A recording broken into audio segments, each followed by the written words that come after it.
The quantum world is the world of atoms and subatomic particles. The classical world is the world of people and planets. They seem to be very different places. Oh, hi. You caught me at a weird time. I was just catching up on this book, Unlocking the Universe, by Stephen and Lucy Hawking. Never read a Stephen Hawking book, but I'm currently really enthralled with this one. I feel like I should be reading more. I was at the shops a few days ago, and I have been meaning to try and cultivate my brain capacity instead of just playing video games or watching movies. So I went out, I bought 3 books. Unlocking the Universe by Stephen and Lucy Hawking, as well as The Witcher, the first one, The Last Wish, and The Hobbit. And I'm currently making my way through this book, and it makes me just feel I'm so dumb. There's so many times I end up taking little breaks to search up some of the things they've said, but they're really good at explaining it. This book is like explaining big boy, big brain things to dumb people like me. Like, before I read this book, I didn't know what dark matter was. I thought it was just black goo in the space, but there was a little tidbit on it. Where dark matter is an idea, the universe behaves in a way that cannot be explained by the amount of material we can see. A galaxy would have to be about 10 times bigger than the galaxy we can see to explain its behavior. Scientists don't know what else might be present.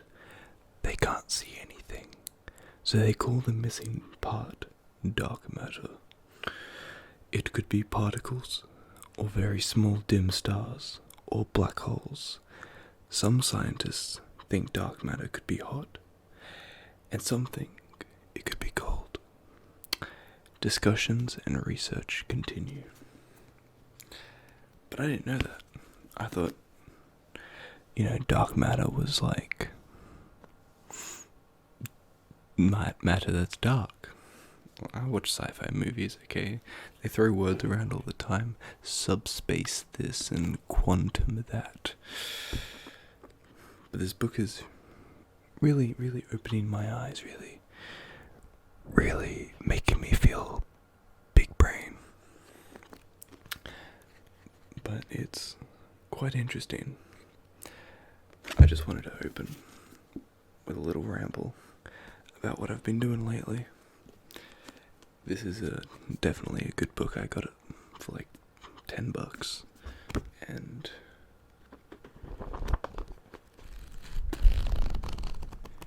I do recommend it.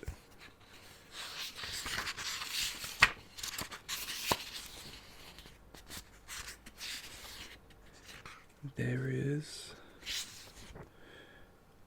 406 pages covering all kinds of topics. This is a compiled book from a book series that Lucy and Stephen Hawking did, called George's Secret Keys to the Universe. It says it at the top there. This is a compiled book from their whole book series, compiling just the facts and just the interesting tidbits and the summarization, rather than having a story filled with facts. And honestly, it's amazing to read, to know the science behind our universe, the science behind our Earth. There's bits on quantum theory and biology, space. there's a guy, there's information about famous scientists such as Charles Darwin. I forget his name, the Hubble guy. What's his first name? I was reading it before. Max Planck, Sir Isaac Newton, Edwin Hubble. Edwin Hubble changed the scene of astronomy. He was the one that discovered Andromeda was another galaxy rather than a nebula, because before him it was believed to be the Andromeda Nebula. But he calculated that it was the Andromeda Galaxy due to it being like 900 million light years away. Let me find it. Yeah, so he calculated from a special star called a Cepheid variable star that allowed him to work out the Andromeda Nebula was 900,000 light years from Earth, so it could not possibly be in our Milky Way galaxy, because our galaxy's radius was only 52,850 light years, meaning the Andromeda Nebula was actually the Andromeda Galaxy. This was the first time another galaxy had been found, as suggested the universe was comprised of many, many more.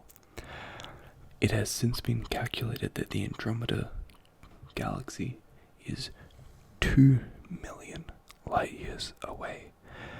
But nevertheless, what Hubble discovered was groundbreaking and proved that Andromeda was outside our galaxy.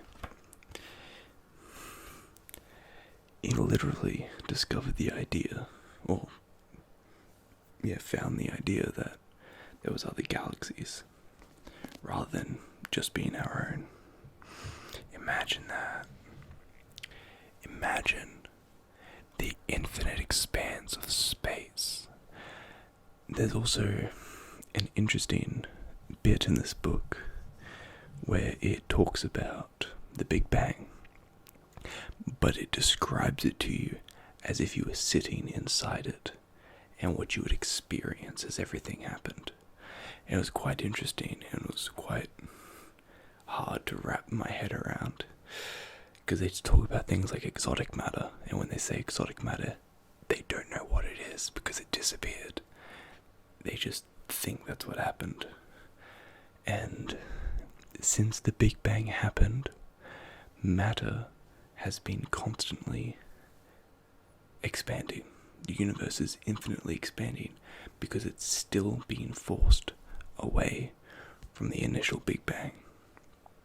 How bloody interesting is that? I think it's pretty cool. I was going to compile a bunch of facts from this book for a video. This is getting kind of rambly.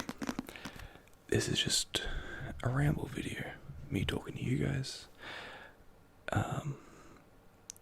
I've been really lazy. So about 2 weeks ago, I was deathly sick to the point where I couldn't leave my bed. Like, I was sleeping constantly, and when I wasn't asleep, I was throwing up or like incapacitated. And that went on for like 3 days. And as soon as I got better, just before I got better, my friend from the army had flown down because he booked some leave, and I got sick right as he got here, pretty much. But once I got better, I edited the previous video before this, and I uploaded it. I had filmed it a week prior, but I just got so sick I couldn't look at a computer without wanting to throw up more. Yeah, these are not details you want to hear. I'm sorry about that. Yeah. But then my mate from the army came. He was here for 10 days, and I was hanging with him literally every day. He's my best mate. And so I wasn't filming, wasn't editing. My fault. he went back on Monday, and now it's Saturday, so I'm making a video. But I didn't have an idea of what I wanted to do, so this is going to be a ramble, a talk, a ramble, a rambly talky rambly. But this was very interesting, this book. You know what? I might just flip through and read some random facts. How about that? I think facts are interesting, especially when they relate to the reality around us. I'm not a fan of, like, fun fact, this actor likes this banana more than the other banana. Cool. What do I do with that information? I guess it's the same with this information. What am I going to do with it? I don't know, but it pertains to life itself. Yeah. So, the Big Bang. I'm going to read this whole bit because it's bloody interesting. My camera is on its last legs of battery. It should do fine. But if there's a cut, you'll know why. The Big Bang.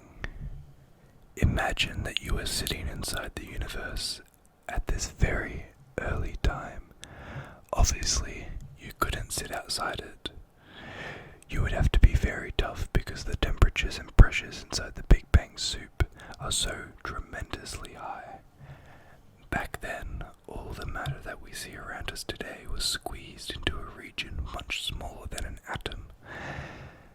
It's a tiny fraction of a second after the Big Bang, and everything looks much the same in all directions. There is no fireball racing outwards. Instead, there is a hot blob of material filling all of space. What is this material? We aren't certain. It may be particles of a type we don't see today. It may even be little loops of string, but it will definitely be exotic stuff that we couldn't expect to see now, even in our largest particle accelerators.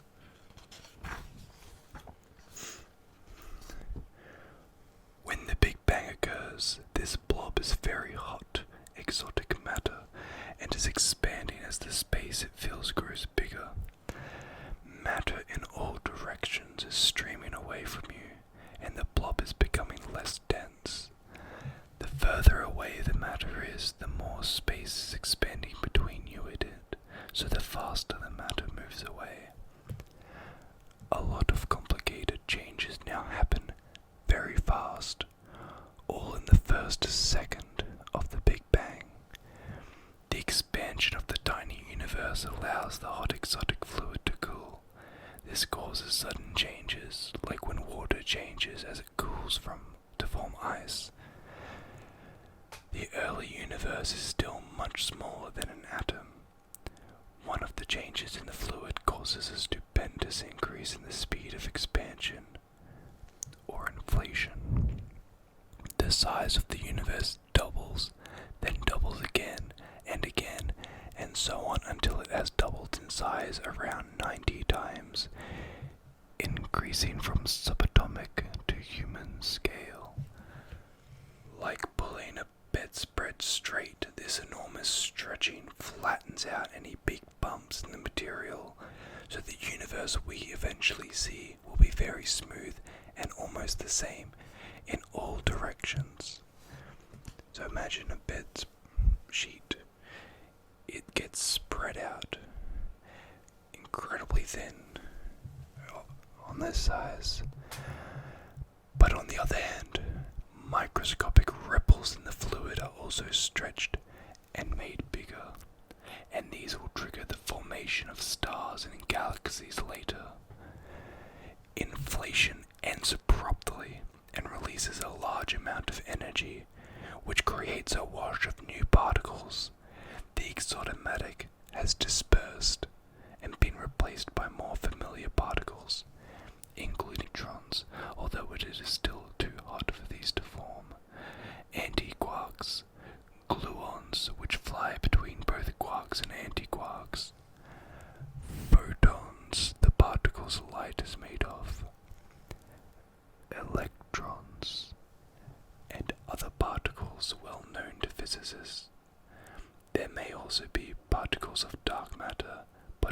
seems these have to appear, we don't yet understand what they are. Where did the exotic matter go? Some of it was hurled away from us during inflation to regions of the universe we may never see. Some of it decayed into less exotic particles as the temperature fell. The material all around us is much less hot and dense than it was, although still much hotter and denser than anywhere today, including those inside stars. The universe is filled with a hot, luminous fog, known as plasma, made mainly from quarks, antiquarks, and gluons.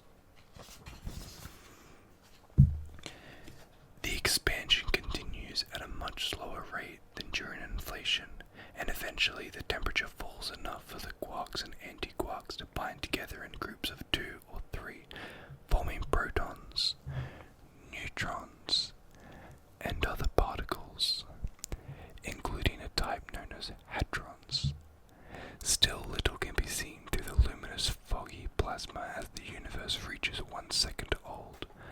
Over the next few seconds, there are fireworks as most of the matter and antimatter produced so far annihilate each other, producing floods of new photons.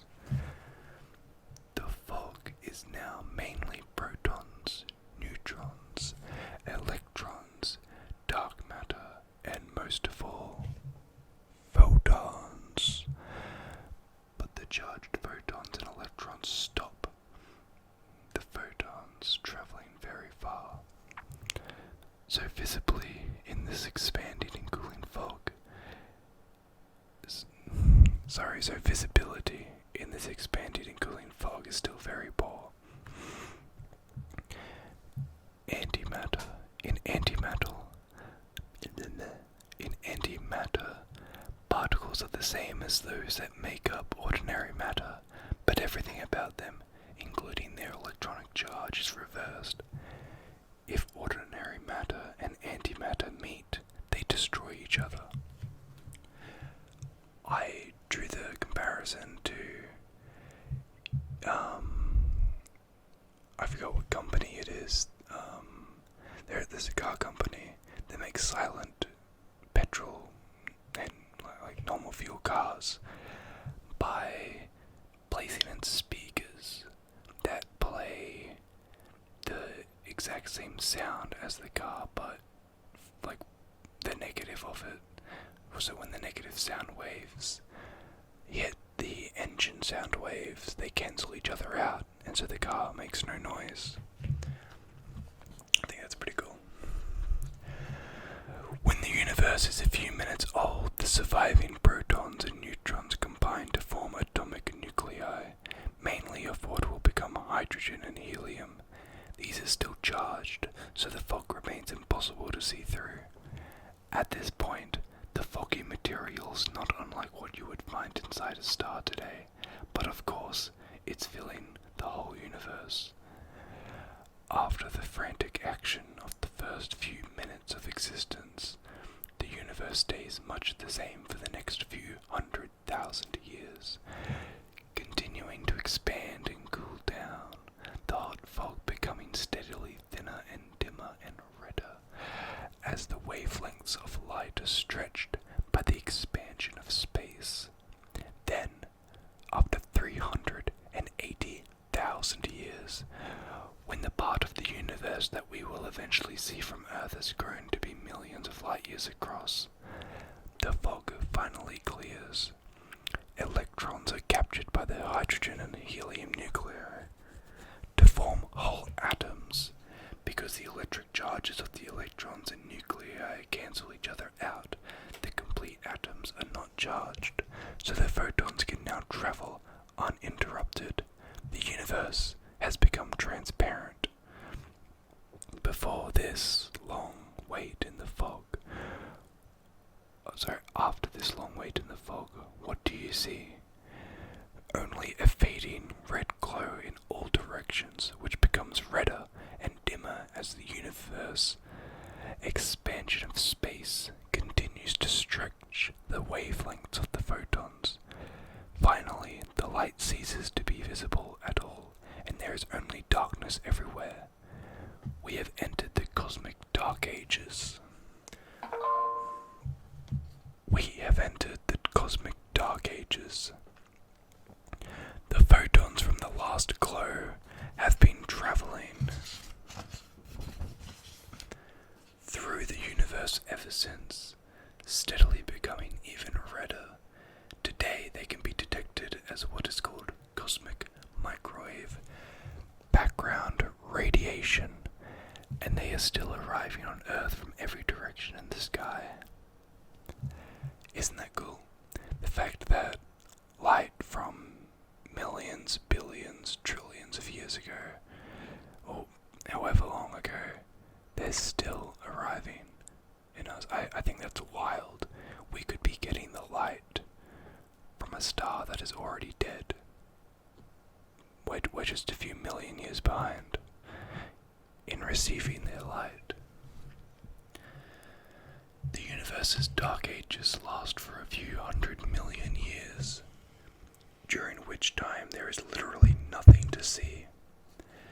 The universe is still filled with matter, but we don't know what it is. And the rest is hydrogen and helium gas, and none of this produces any new light. In the darkness, however, there are quiet changes. The microscopic ripples that were magnified by the inflation have meant that some regions contain slightly more mass than average. This increases the pull of gravity towards those regions, bringing even more mass in, and the dark matter, hydrogen gas, and helium gas already there are pulled closer together. Slowly, over millions of years, dense patches of dark matter and gas gather as a result of this increased gravity, growing gradually by pulling in more matter and more rapidly by colliding and merging with other patches. As the gas falls into these patches, the atoms become hot enough to start collapsing, unless it can cool down by emitting photons or is compressed by collision with another cloud of matter. If the gas cloud collapses enough, it breaks into spherical blobs so dense that the heat inside can no longer get out.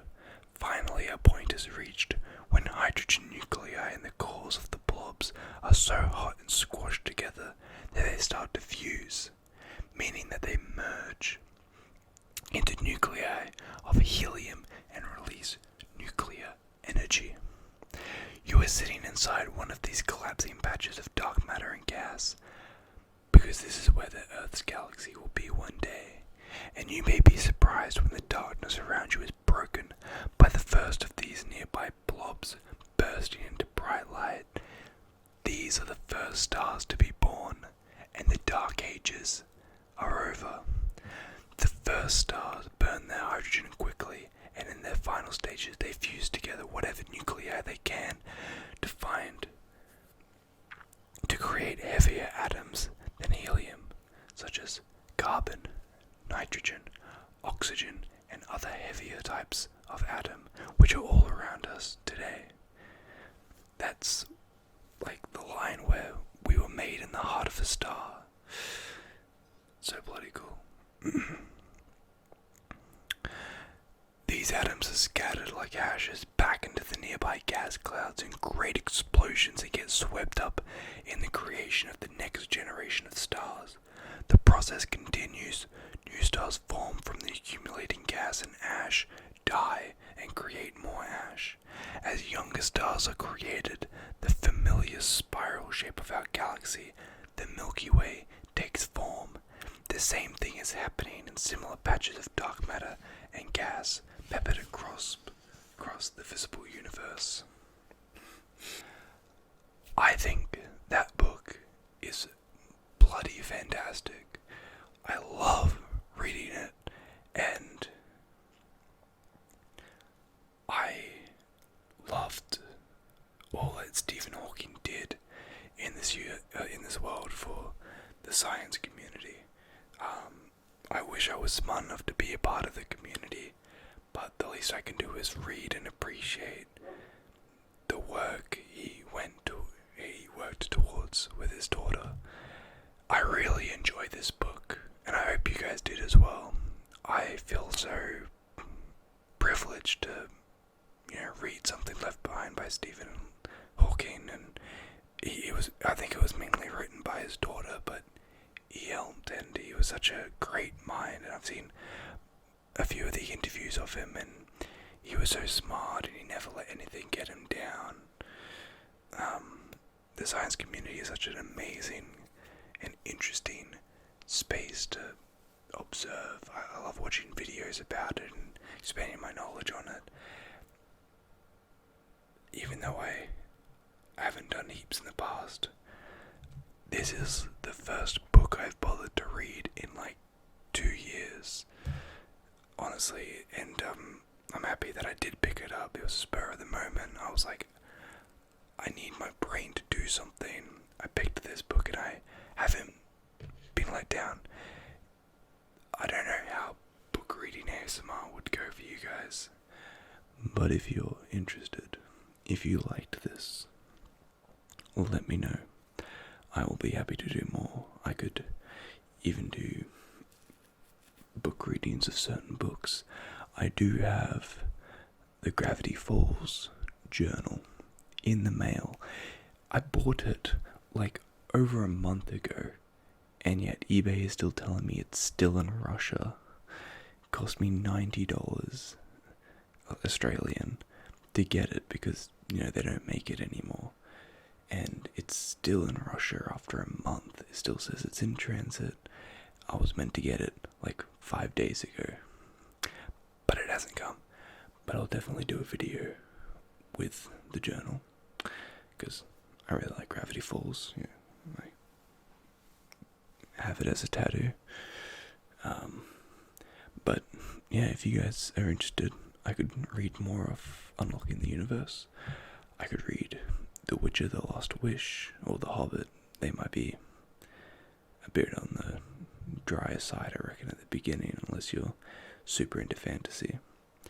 There is that book I mentioned in a previous video, Scott O'Reilly Pleasant. I have the first of that. It's a bit childish at first, as I've mentioned, but it matures throughout the books. But I don't. Book reading is really niche. It's not for everybody.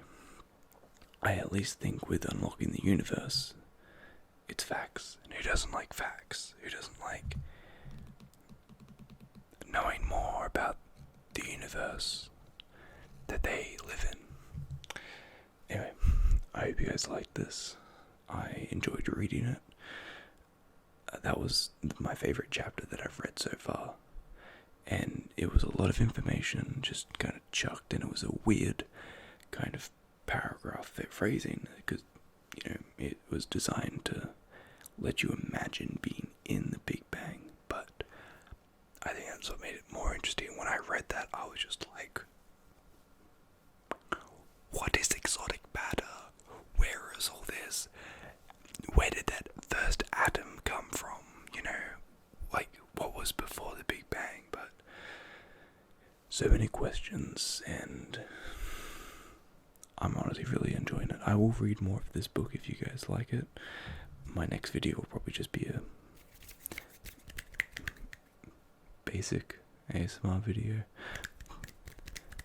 I need to find more triggers, more things to do.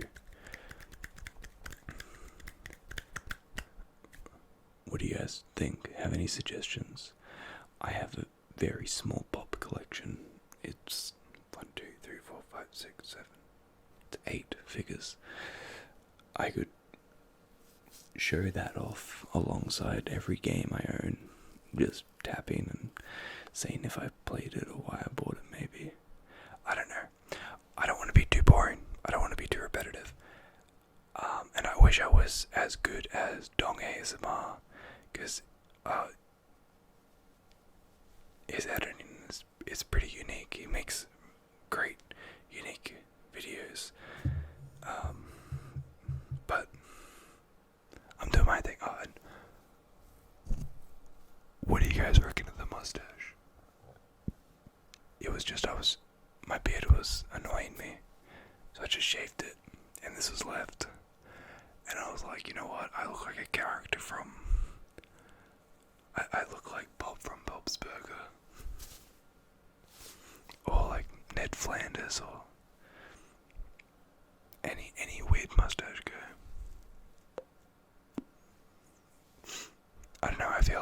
I've just had it for 2 days, and I just keep forgetting I have it, and I see myself in the reflection. I'm like, oh, that's a weird looking guy.